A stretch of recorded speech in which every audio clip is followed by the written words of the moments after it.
নমস্কাৰ বন্ধু বান্ধৱীসকল, স্বাগতম জনাইছোঁ আপোনালোক সকলোকে আমাৰ চেনেলৰ অন্য এটা নতুন ভিডিঅ'লৈ। আশা কৰিছোঁ সকলো ভালেই আছে। কোলাত উঠি আহিল কণ্ঠশিল্পী দীপলিনা ডেকা। পিছে কাৰ কোলাত উঠি আহিল দীপলিনা ডেকা আপোনালোকে বাৰু জানেনে? এই সকলোবোৰ আপোনালোকক জনাম, গতিকে ভিডিঅ'টো অকণো স্কিপ নকৰি শেষলৈকে চাই থাকিব বুলি আশা কৰিলোঁ। অসমৰ সকলোৰে এগৰাকী জনপ্ৰিয় কণ্ঠশিল্পী হৈছে দীপলিনা ডেকা। আপোনালোক কাৰ বাৰু দীপলিনা ডেকা প্ৰিয় কমেণ্ট বক্সত কমেণ্ট কৰি জনাবচোন। লগতে যিসকলে তেওঁৰ গীত শুনি ভাল পায় তেওঁলোকে প্লিজ এটা লাইক কৰি দিব।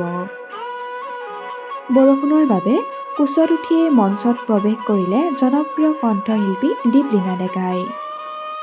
দবাপিটা বৰষুণৰ মাজত ৰাইজে আকুলতাৰে ৰৈ আছিল দীপলিনা ডেকাৰ সংগীতানুষ্ঠান চাবলৈ। দবাপিটা বৰষুণৰ বাবে সকলোতে কেৱল বোকা। বৰষুণৰ মাজতে এনেদৰে এজন অনুৰাগীয়ে মঞ্চলৈ কোচত লৈ আহিল দীপলিনা ডেকাক। এয়া যেন এক ভাল লগা দৃশ্য।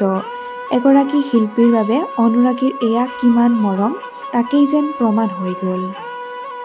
ইতিমধ্যে এই ভিডিঅ'টো ছ'চিয়েল মিডিয়াত খুবেই ভাইৰেল হৈ পৰিছে আৰু সকলোৱে আঁকোৱালিও লৈছে।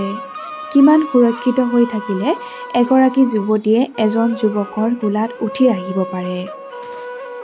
কোচত উঠিয়ে এইবাৰ মঞ্চত প্ৰৱেশ কৰিলে কণ্ঠশিল্পী দীপলিনা ডেকাই। দীপলিনা ডেকাৰ এই ভিডিঅ'টোৱে সকলোৰে মন মুহিছে। এইবাৰ নিগেটিভ কমেণ্ট নহয়, পজিটিভ কমেণ্টেৰে ভৰি পৰিছে কমেণ্ট বক্স।